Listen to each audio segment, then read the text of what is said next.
Pierre Puchot, vous dites que les courants issus de cette confrérie, les frères musulmans, ne sont pas les mêmes, bien entendu, au Maghreb, au Moyen-Orient, et qu'y compris d'ailleurs au Maghreb. Le PJD au Maroc qui gouverne n'est pas Ennahda qui a gouverné et qui est arrivé second des dernières législatives en Tunisie.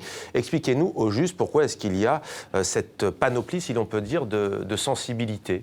Parce que même si au départ tous ces partis en fait se réclament de cette initiative de Hassan el-Banna, le fondateur en 1928, donc instituteur qui fait finalement que reprendre une idéologie qui date du siècle précédent, donc de 30 ans avant lui, qui consiste à dire si nous sommes dominés sur le plan, la colonisation, en tant qu'État, nous sommes dominés par le colonisateur, c'est parce que nous ne sommes pas assez proches de l'islam et donc il faut revenir à des préceptes de l'islam, pour se libérer du joug, même si cette idée-là est assez forte et essaime dans un certain nombre de pays à la fin des années 30, 40, 1950. Il y a des dynamiques nationalistes, il y a des contextes nationaux qui, après, influent sur ces organisations qui, du coup, évoluent de manière très différente. Ennahda avec peut-être une forte tradition laïque de la Tunisie, le Hamas avec la dimension de résistance à la colonisation. Le PJD dont vous parlez, qui aujourd'hui ne veut absolument pas parler des frères musulmans. Quand vous parlez à un dirigeant PJD, si vous lui dites que voilà, il est proche des frères musulmans, il va faire un bond. Le PJD qui est complètement digéré aujourd'hui par le palais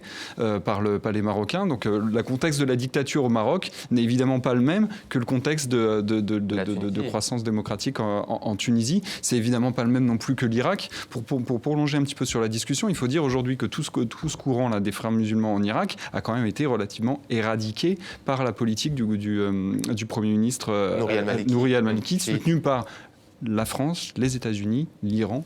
On voit bien aussi, là, la politique étrangère, c'est important. Sujet passionnant, et procurez-vous ce livre, Les frères musulmans et le pouvoir, sous la direction donc, de Pierre Puchot, avec notamment la collaboration de Myriam Benrad, s'agissant de l'Irak.